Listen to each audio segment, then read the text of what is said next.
নজর রাখবো পরবর্তী সংবাদে। এবার আসছে ব্লু আধার কার্ড।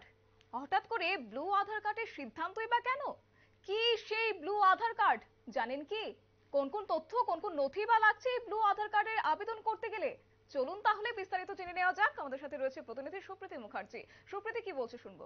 সুপ্রীতি, এক প্রকার বলা যায় যে আধার কার্ড নিয়ে তো এক জল্পনা কল্পনা রয়েছে, দীর্ঘদিন ধরে লক্ষ্য করা যাচ্ছে, সেই জায়গায় আবার নতুন করে ব্লু আধার কার্ড। কি সেই ব্লু আধার কার্ড, যদি একটু বলো।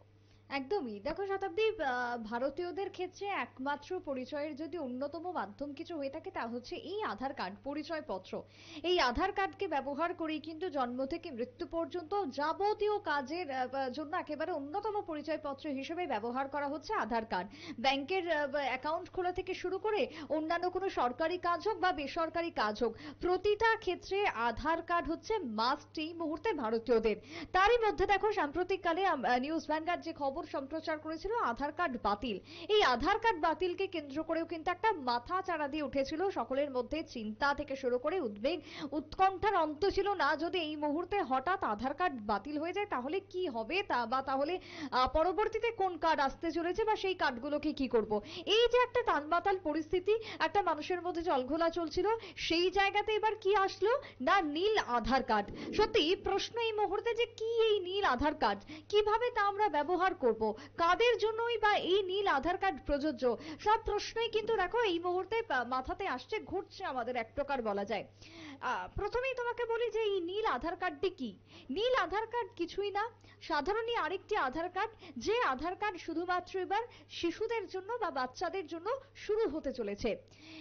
আমরা আধার কার্ডকে কেন্দ্র করে যাবতীয় তথ্য পেয়ে থাকি তোমার unique identification authority of India, অর্থাৎ তোমার ইউআইডিএআই, উদয় বলে আমরা যে আধার কার্ডকে কেন্দ্র করে যে আমরা অ্যাপকে জানি, সেই অ্যাপে কিন্তু আমাদের সমস্ত তথ্য দিচ্ছে আধার কার্ড সংক্রান্ত বিষয়ে।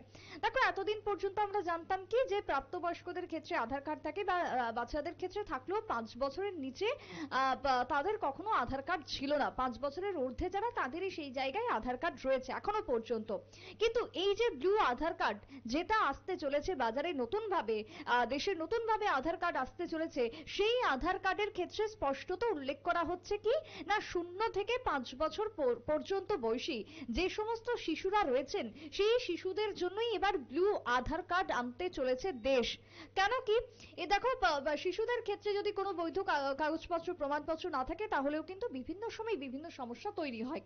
আর শিশুদের ক্ষেত্রে কি থাকে, দেখো তাদের ক্ষেত্রে থাকে কি, এক হচ্ছে তাদের জন্মের শংসাপত্র অর্থাৎ বার্থ সার্টিফিকেট। পরবর্তীতে সেই শিশুর যখন 3 বছর বয়স হয় তখন সে স্কুলের গণ্ডি পেরোয়, তখন তার স্কুলের একটা সার্টিফিকেট উঠে উঠে আসবে। এছাড়া কিন্তু শিশুদের ক্ষেত্রে কোনো রকমের কোনো কাগজপত্র থাকে না। সেই জায়গাতে দাঁড়িয়ে এবার শিশুদের কথা ভাবনা চিন্তা করে, বিশেষ করে 0 থেকে 5 বছর পর্যন্ত শিশুদের কথা মাথায় রেখেই এই ব্লু আধার কার্ড আসতে চলেছে দেশে। যে আধার কার্ড সাধারণ আধার কার্ডের মতনই হবে, কিন্তু তার রংটা হবে নীল কালারের, এবং তার সঙ্গে আমাদের যে 12 ডিজিট থাকে আধার কার্ডের নাম্বার, সেই 12 ডিজিটই থাকছে, কোনো রকমের পরিবর্তন নেই। কিন্তু হ্যাঁ, তারই মধ্যে বিরাট পরিবর্তন আছে। এবার যদি তোমাকে বলি যে কি রয়েছে এই আধার কার্ডের ক্ষেত্রে, সেই জায়গায় বলা হচ্ছে দেখো আমরা আধার কার্ড ক্ষেত্রে তৈরি করার সময় আমরা কি দিয়েছি, আমাদের আইরিশ দিয়েছি, আমরা আমাদের ফিঙ্গারপ্রিন্ট দিয়েছি, আমরা আমাদের ডকুমেন্ট দিয়েছি। কিন্তু এই আধার কার্ড তৈরির ক্ষেত্রে শিশুদের কোনো আইরিশ লাগবে না, শিশুদের কোনো ফিঙ্গারপ্রিন্ট লাগবে না। সদ্যজাত শিশুর কখনোই দেখো আইরিশ পরবর্তীতে ম্যাচ করবে না, বা তার ফিঙ্গারপ্রিন্টেরও কোনো রকমের সেই জায়গায় নেওয়া সম্ভব নয়। তাই সেই দিকটাকে মাথায় রেখেই তাদের ক্ষেত্রে এই সমস্ত বিষয়গুলিকে বাদ দেওয়া হয়েছে। তাহলে প্রশ্ন যে তাহলে এই ব্লু আধার কার্ড তৈরি হবে কিভাবে?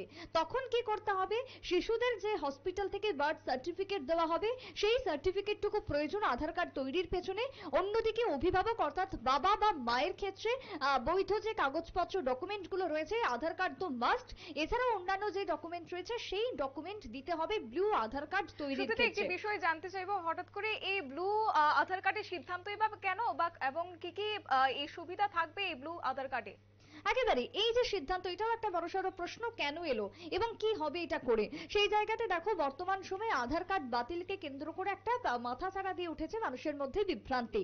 যদিও এই রাজ্যের ক্ষেত্রে এখনো সেই নোটিশ বা সেই এসএমএস কিন্তু এসে পৌঁছায়নি, কিন্তু যদি আমরা পার্শ্ববর্তী রাজ্যের কথা বলি, সেখানে 50,000-এর অধিক, প্রায় 54 থেকে 56,000 পরিবারের কাছে সেই মেসেজ গেছে আধার কার্ড বাতিল সংক্রান্ত ইস্যুতে।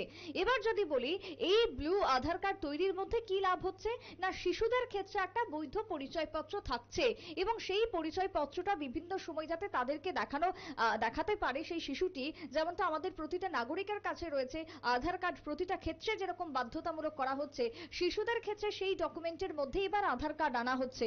যারা 5 বছরের নিচে রয়েছে সেই শিশুদের যাতে কোনো রকমের কোনো কাগজপত্র নিয়ে কোনো সমস্যা না হয়, তাদের যাতে একটা বৈধ ডকুমেন্ট থাকে, তার জন্য কেন্দ্রের নতুন সিদ্ধান্ত হচ্ছে এই ব্লু আধার কার্ড। এবার তুমি বলছো যে কি এর সুবিধা থাকবে, দেখো এটা শুধুমাত্র এর বৈধতা থাকছে 5 বছর পর্যন্ত, অর্থাৎ 0 থেকে 5 বছর পর্যন্ত শিশুদের ক্ষেত্রে এই বৈধতা। 5 বছর যখন সেই শিশুটার বয়স অতিক্রম করবে, তখন এই কার্ডের বৈধতা থাকবে না। তখনই থাকবে যখন এই কার্ডকে আবার পুনরায় আপডেট করা হবে। সেই কার্ডকে আপডেট করতে গেলে কি হবে, যেটা প্রাপ্তবয়স্কদের ক্ষেত্রেও রয়েছে, তার ছবি চেঞ্জ করতে হবে, তার ফিঙ্গারপ্রিন্ট পুনরায় দিতে হবে, তার আইরিশ পুনরায় দিতে হবে। এই যে পুনরায় যেগুলো বারবার আমরা আপডেট করতে থাকি, সেটিকেও তখন আপডেট করতে হবে। কিন্তু এই কার্ডটি শুধুমাত্র 0 থেকে 5 বছর পর্যন্তই বলা হচ্ছে করতে, এবং অভিভাবকরা যাতে অতি সত্বর এই ব্লু আধার কার্ড করিয়ে নেন শিশুদের জন্য, সেটাই কিন্তু বলা হচ্ছে। কারণ শিশুদের ক্ষেত্রে কোনো নির্দিষ্ট ডকুমেন্ট থাকে না, সব সময় সব জায়গাতে বার্থ সার্টিফিকেট নিয়ে যাওয়াটাও কিন্তু সম্ভবপর হয়ে ওঠে না। তাই আধার কার্ডকে যদি পকেটে রাখা যায়, সেই কথাই অভিভাবকদের বলা হচ্ছে শিশুদের পরিচয়পত্র হিসাবে। এবার দেখো সেই জায়গায় দাঁড়িয়ে উদয় সেই অ্যাপে বা সেই সুপ্রীতি, আরেকটি বিষয় জানতে চাইবো, এই ক্ষেত্রে তো বলা যায় বর্তমানে এবার ডিজিটালাইজেশন কথাটি প্রযোজ্য, তো সেক্ষেত্রে এবার এই আধার কার্ডের ক্ষেত্রে আবেদন করতে গেলে কি কোনো পোর্টাল বা কিছু ব্যবহার করা হবে, বা কিভাবে আবেদন করবেন তারা, যদি একটু বলো। একেবারে সেই জায়গাতে দাঁড়িয়ে এই যে বারবার যে আমরা উদয়ের নাম বলি, unique identification authority of India অর্থাৎ ইউআইডিএআই এর এই যে অ্যাপটি রয়েছে, তার মধ্য থেকেই আবেদন করা যাবে এবং সেখানে একদম। আবেদন করতে হবে। এবং আবেদন করার জন্য অভিভাবকদের অর্থাৎ শিশুটির বাবা এবং মায়ের সমস্ত একদম। পরিচয়পত্র বা আইডেন্টিফিকেশন দিতে হবে, তারপরেই এই আবেদন করা সম্ভব হবে বলেই জানাচ্ছে উদয়ের পক্ষ থেকে একটি বিশেষ বিজ্ঞপ্তিতে প্রকাশ করা হয়েছে। শতাব্দী, অসংখ্য ধন্যবাদ সুপ্রীতি তোমাকে। কথা বলছিলাম আমাদের প্রতিনিধি সুপ্রীতি মুখার্জি ছিল, গোটা বিষয় সম্পর্কে তুলে ধরেছে। আমি আপনি সবাই এবার অবগত হলাম যে কি সেই ব্লু আধার কার্ড, কিভাবেই বা সুবিধা পাবেন, বা কত থেকে কত বছর পর্যন্ত দেওয়া হবে এই ব্লু আধার কার্ড, সবটাই কিন্তু বিস্তারিত আপনাদের সামনে তুলে ধরেছে। নিয়ে নিচ্ছি ছোট্ট একটি বিজ্ঞাপন বিরতির, সঙ্গে থাকুন।